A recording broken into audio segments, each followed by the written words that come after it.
Okay, Good. so we'll start, let's start by going through some sample questions. You each have two cards, right? A and B? Yes. Yes. Okay, so I'm going to ask you a question, and then you're going to either say A or B for which one sounds like you. Okay? You- And then for anyone Okay. watching, they can do the same. So, when Good. I felt sad as a child, A, I felt I could describe what I was feeling, or B, I didn't really have the words to tell someone what I was going through. Which one? Mom, I can't see yours. Can Okay, you see it? I can see. You both had A, I had B. Okay. Hold on. Maybe. Okay, Okay. in my family, mental health was A, treated as something equally important to physical health, or B, talked about in secret like it was a bad thing. I would You say, want para acá? I say B. No, sí. Okay, You say B? Okay. I say B, and we'll we'll Okay. we'll get into it, but yeah, I say B. As a young adult, if I was having a tough time emotionally, therapy or counseling was A, something I knew something about and felt comfortable with, or B, I thought it was only for someone who was not normal. I say B. Yeah, B.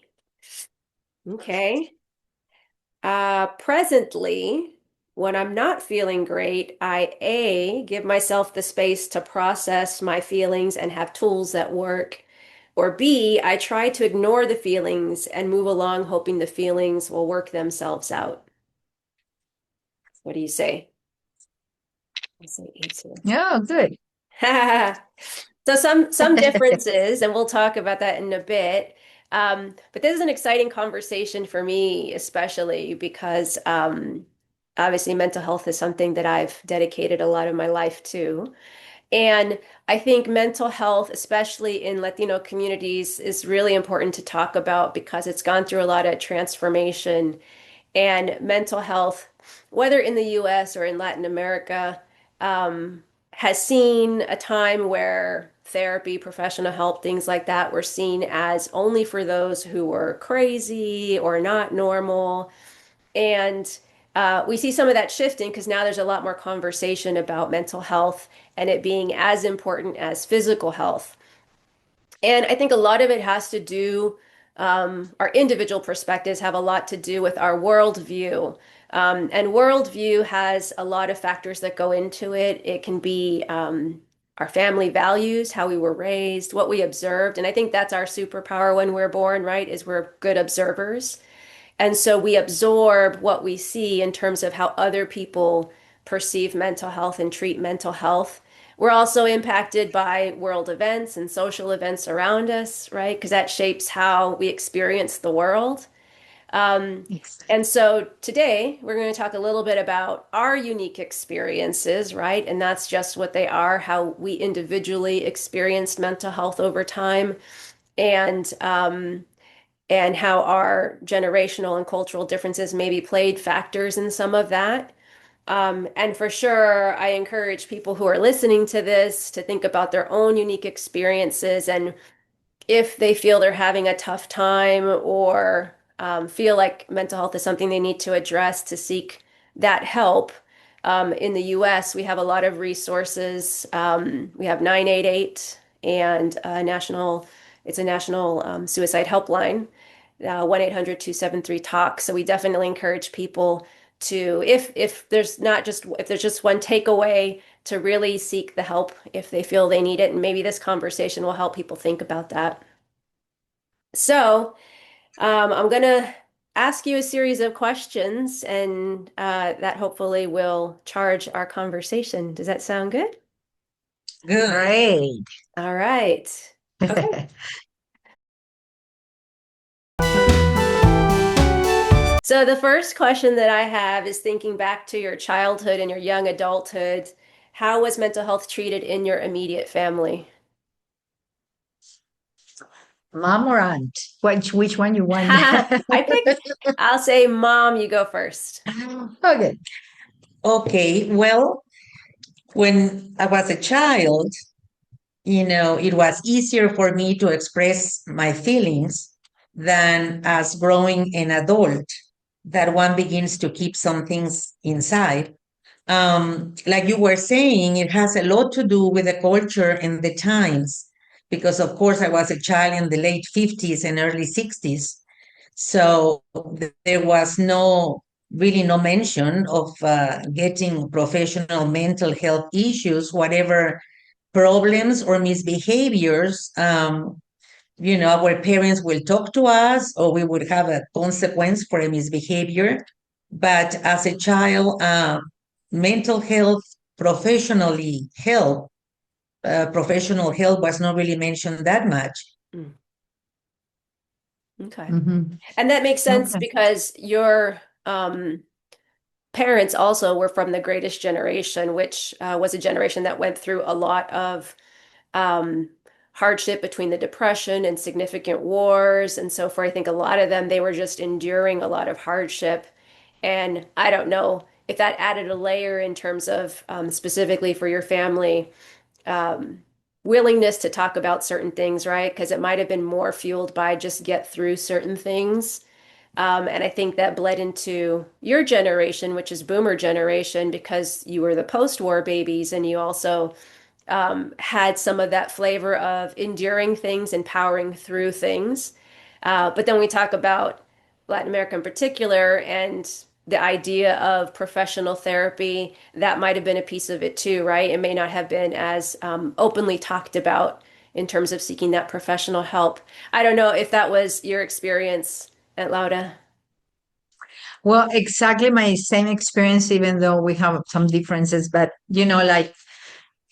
like in my time when I was a child, it actually, we talk about mental issues, but not mental health, Mm, so it's like, they didn't really define, you need a therapy, a professional therapy, but of course, parents were really always seeking for, answer and getting together, asking questions to the child, to the children. Like in my case, my mama always was like, after all of us, but we were six of us, and I was the youngest, and hmm of course, she was very busy. So, but even though, like your mama says, if they have any misbehavior or some certain attitude that is not considered normal, they just, talk to the kid and, keep going and what's going on, but never really ask for a professional advice or look for mental, health advice, hmm as it says, yeah, hmm it's the same thing.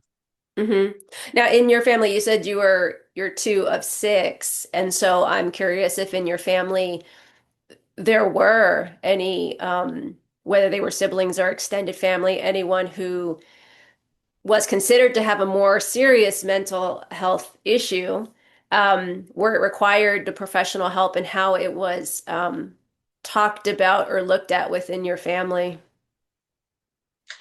Well, one of my brothers, there were four. I'm the oldest, and Tia Laura is the youngest, 15-year difference.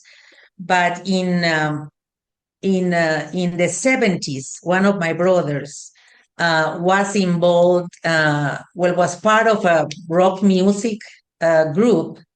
And, at the time with the drugs, he did even the trip to Oaxaca for the magic mushrooms. And at that point, some of the family advised my mother that he was going to need professional help. Mm, And he did. He did. By the early 70s, I had got married, and I was in the States, in the USA, married, and with my family. I would visit and kind of look at what happened, but I didn't leave it that much. Although I know he took, a couple or more, mental health professional uh, therapies. And I think if anything, it helped him to express, his feelings. hmm Um, and I think it helped. It helped because later on he settled down. Hmm. Um, and that was necessary and that was very good for him. Hmm. Hmm. Yeah. So maybe Aunt Lauda, because maybe you were more around than mom was with some of that. Do you remember that at all? Well, I do actually. He was probably early 17, 18 years old, and he was really wild. And I remember a couple of actions that my mama and papa were like, what's going on here? Incidents that really affect the family, the whole family. I would say the whole siblings.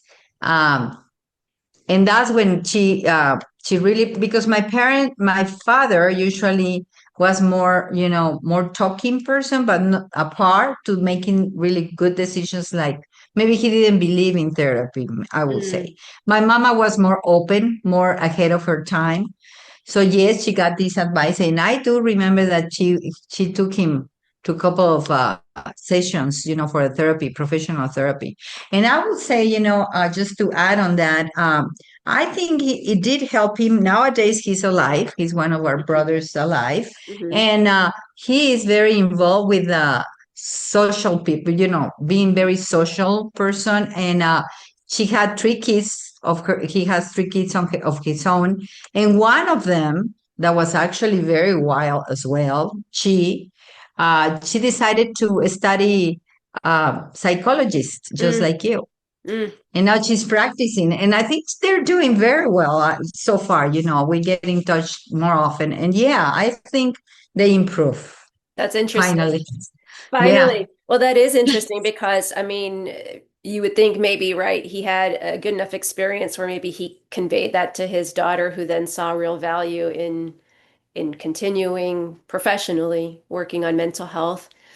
I'm wondering because when I did start my professional journey, and my goal was to work primarily with families that were Latino families, a lot of them primarily Spanish speaking. And one of the things that, and back in those days, was still pretty prevalent, it may have shifted now, is machismo, the concept of machismo. So when I think about my uncle then going through professional help, I wonder if there was that level of stigma for men in particular to go through professional help, because here in the US, for sure, there were feelings of like, if I talk about my feelings, then I'm weak. And especially as a man, I need to be dominant and I need to be the protector and in control and those types of things. So I wonder if you ever got the sense from your brother that went through that there was some challenges with going or even admitting to going through that back then because of some of those concepts. yeah. I would say yes, because he was really how you call that? Rebellious. Rebellious. Mm-hmm. He was, he didn't really agree right there. I would say I never saw this situation, but I would say that my mama even forced him to do that. At the Mm-hmm. beginning, probably he was like, what am I doing here? But I think at the end, it really helped him a lot. Mm-hmm. And he definitely, give up that stigma of being a machismo, Mm-hmm. because he's actually, from all the brothers, he's not a machista. No. He's He's very pretty open. open. Yeah, Yeah. I would say he's very open to the women, with supporting the women, and men should be, treating the women the way they are and things like that. So yeah, I think he's good at it. Maybe the others are more machistas. So Yeah. so that's so that gives me a clear sense early on what your experiences were with your own experiences of talking about your own feelings and your own mood shifts, and then seeing this with your brother as you got older.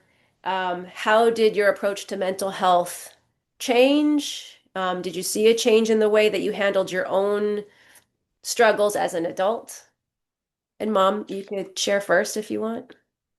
Well, as an adult, I had a tendency, and even, after my marriage, of keeping things, try to manage it by myself. I was also thinking that, like my sister had a lot of or more advice from mother, for example, our mother, but we were a military family.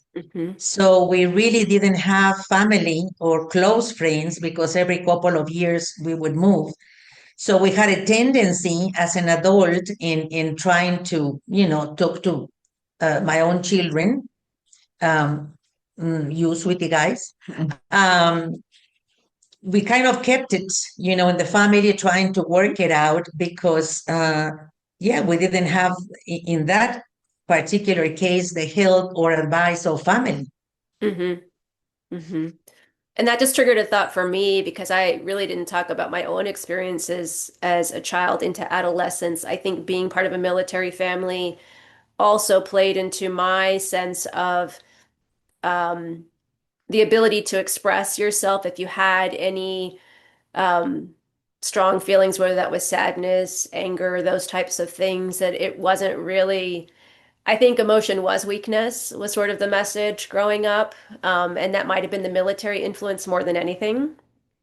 So then add to that that you don't really have extended family around to support. I think for you as an adult who maybe was going through things and didn't have that support, for me as an adolescent, feeling I couldn't do that in our own immediate family, and then not having that outside of that. And that's a very Gen X thing too, I think, is a lot of self-reliance and building your own systems, right? Your friends kind of became your systems to be able to find support. Um, okay.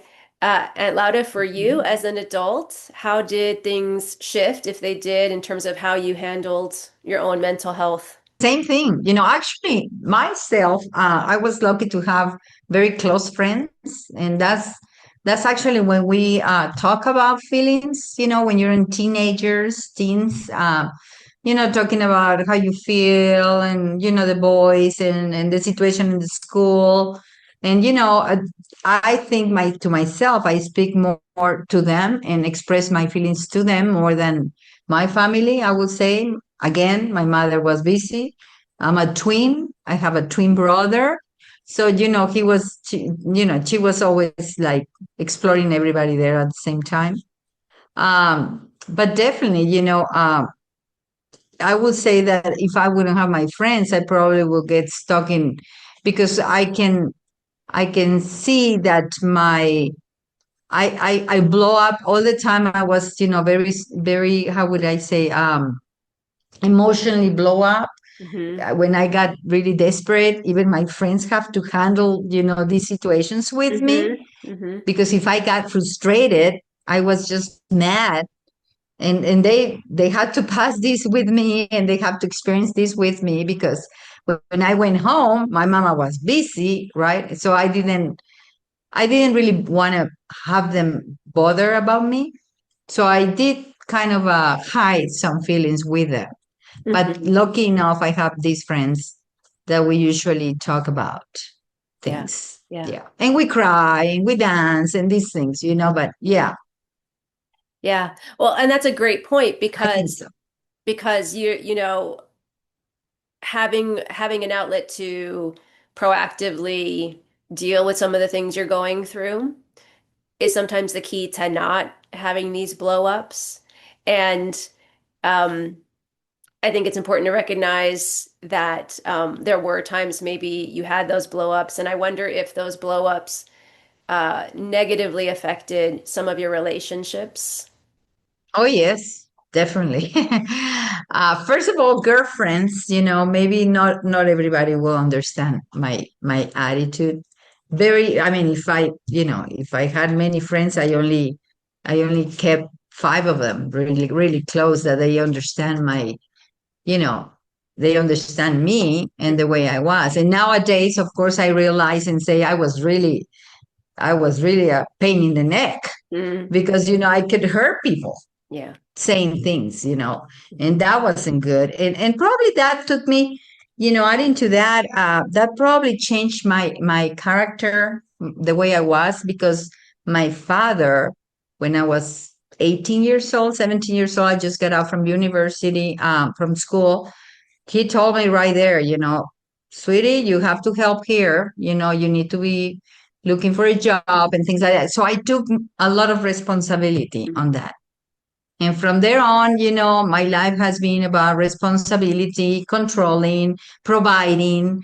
Um, and until you're this age, you start relaxing, saying that, it wasn't worth it, to be so rude, because I did lose people that I really like, Mm-hmm. but they didn't understand, and I don't blame them, Mm-hmm. Mm-hmm. right? So yeah, you got to be very careful about that.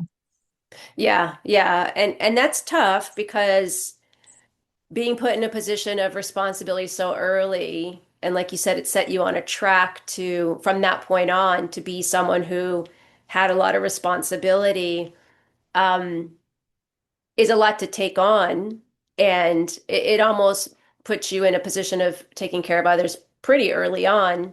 I know for me, and I think for a lot of young adults in the US, we have the luxury of having a period of time, a lot of us, not everyone, of being able to go to school, go to college, explore our young adulthood, establish ourselves before we come back into our adulthood. And eventually, like a lot of us Generation Xers now, are in the position of helping our older parents and children in some cases. And now we're sensing that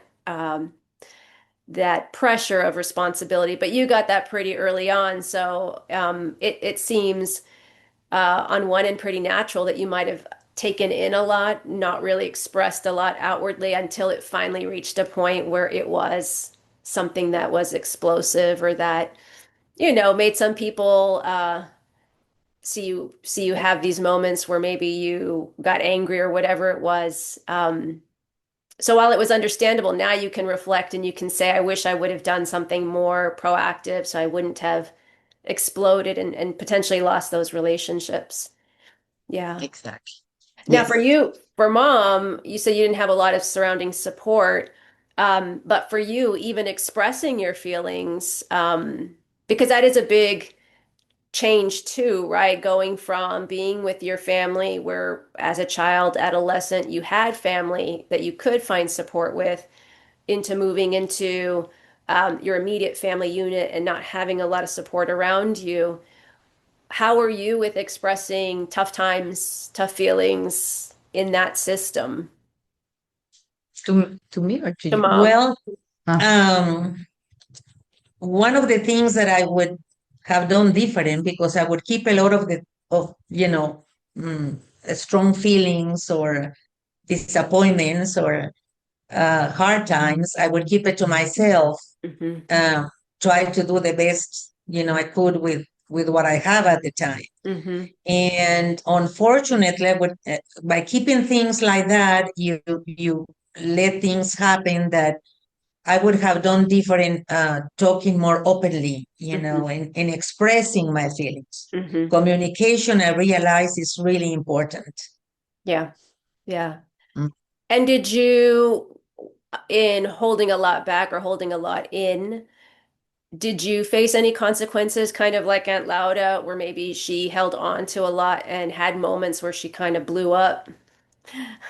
Not. Yes, because possibly that's what happens. You hold Mhm. it for a certain time, and then out of the blue, you blow up because of a little thingy. Mhm. And even though I would try to, have meditation, read, have some tea and relax, Mhm. it certainly is not good to keep things, especially if it is strong emotions, because they're going to come out, Mhm. by shouting for something that it wasn't really that big, Mhm. instead of having faced it and talked about it. I wonder also if it was the education, for example, I received, it's Mhm. particularly in Latin American countries that we were talking. You Mhm. were taught, to somehow you have to work out, let's say, your marriage, and you have to keep on going and take what you can and whatnot.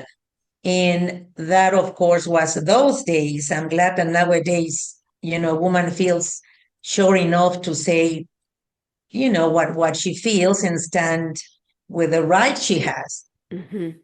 Exactly. Yeah. Yeah.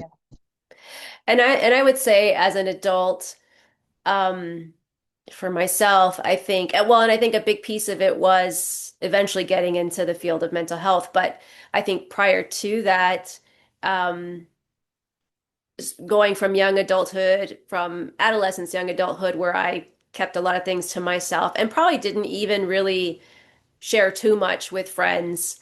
Also, being part of a military family, we moved a lot, so we didn't really keep a lot of close friends. We had very short stints of friendships and just knew we would, move again. So what was the point of all of that?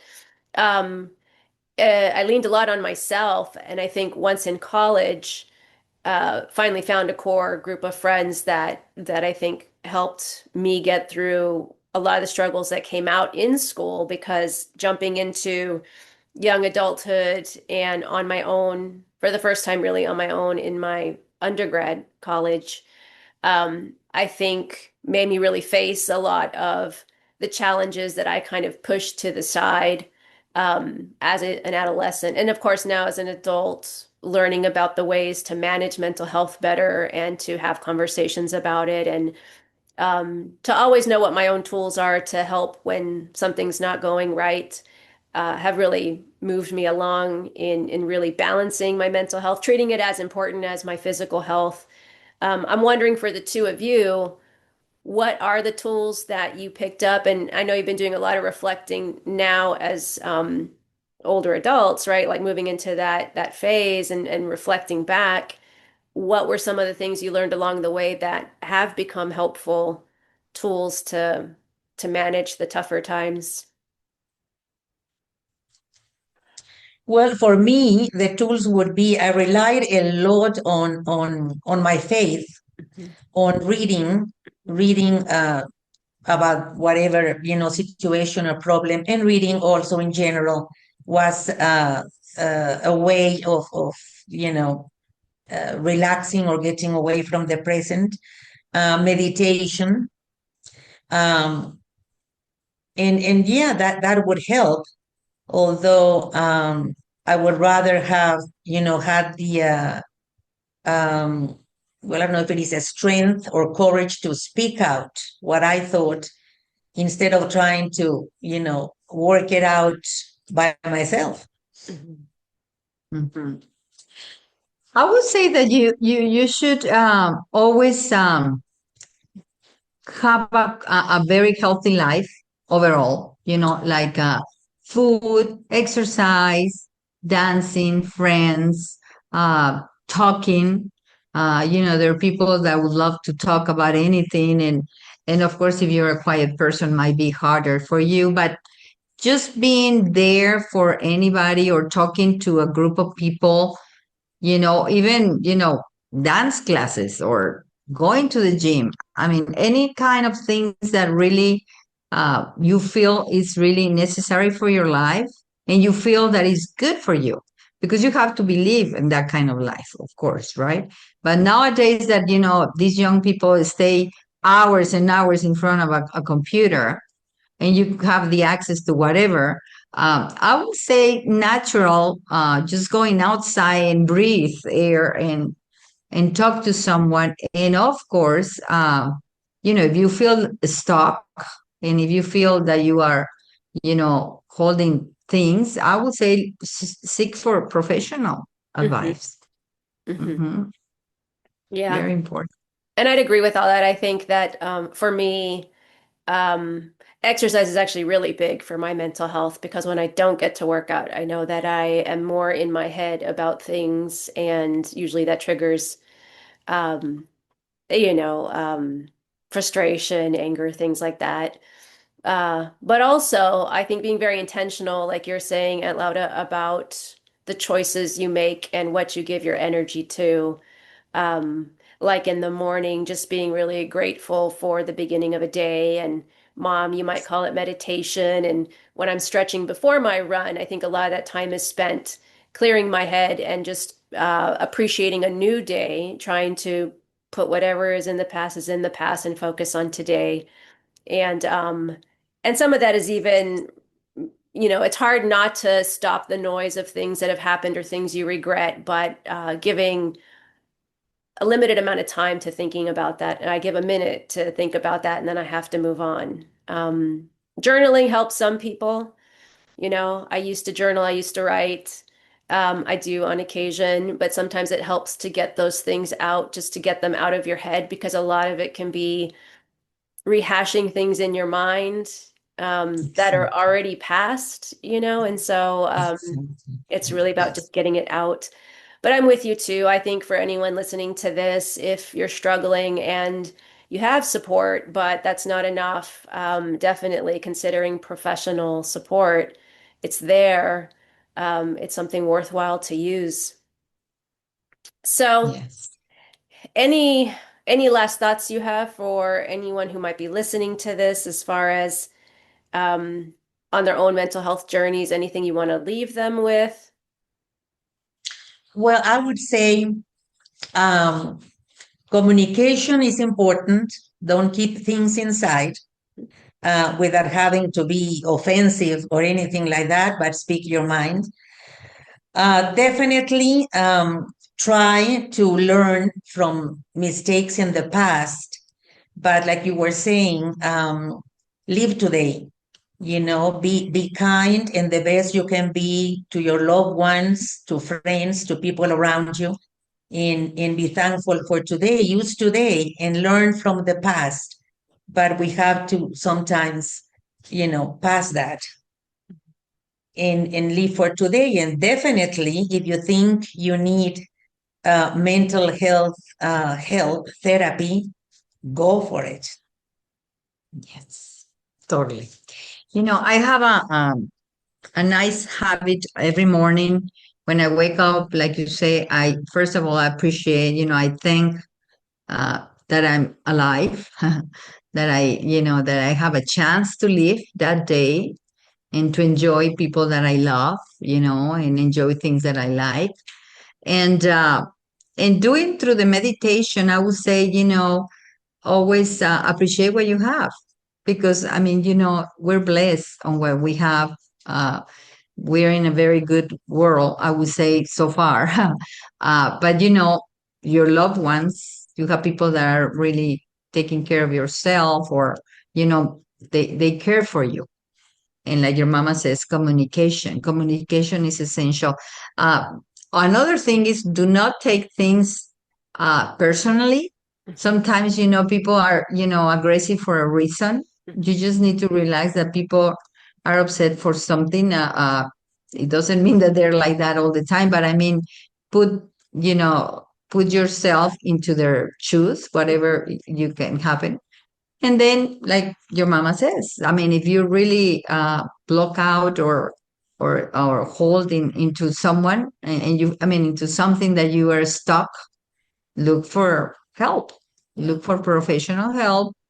It really helps you smooth things, at least guide you on Hmm. the right direction. Hmm. Yeah. Yeah. Hmm. And, I know that the state of the world today can be pretty grim. So I don't ignore the fact that there's a lot of families experiencing a lot of fear and economic challenges. The political climate's pretty intense for a lot of people, particularly a lot of families that are originally from Latin America. And so I think that a big piece of it is we talk about appreciation and appreciating today. And I know that's hard to do when there's a lot of outside stress. But I think bringing it back to what I have, what I know, what I have, if that's your health, if that's your family, if that's um, you're doing something you love, whatever you can bring it back to as something that centers you and gives you some positive outlook, positivity. It's important to ground yourself in that, but also recognize when um, you can't do it on your own. Or, like I said earlier, even with family around you, you can't do it on your own, and know that there is help out there to reach out to if it gets to that point where you need that. Okay. And we're lucky that nowadays you have that opportunity, because Hmm. all times, definitely there wasn't that easy, to connect to someone or to talk to a professional one. Yeah. Today is Yeah. incredible. Yeah. Yeah. I remember my son, he even have advice therapy, Hmm. therapy, professional therapy in his school Wow. when he was young. So that's good that you can see that more often and Hmm. just do not be afraid. Just do it. Yeah. Take advantage. Yeah. And for those who may have some challenges where they can't go in person, there's a lot of online options that you can also get therapy through. And so finding those resources that match your needs, there's a lot more opportunity for that. So hopefully for people hearing, I don't know if this sounds like your experience or you know people who have this experience. Um, but if you have other thoughts around this, you can always put that information in the comments. If you want us to talk more about any of these things, put it in the comments. Um, if you disagreed with anything that we said, put it in the comments because we love to hear people's thoughts on this topic and their own unique experiences. Um, but if you liked the conversation, you want to hear more topics like this, definitely subscribe. There'll be more conversations, more in depth, looking into some specific challenges that we've had. And we hope that you join us for those future conversations. But on that note, we'd like to remind you that whether it's good, bad, or funny, Live it Live it up. up.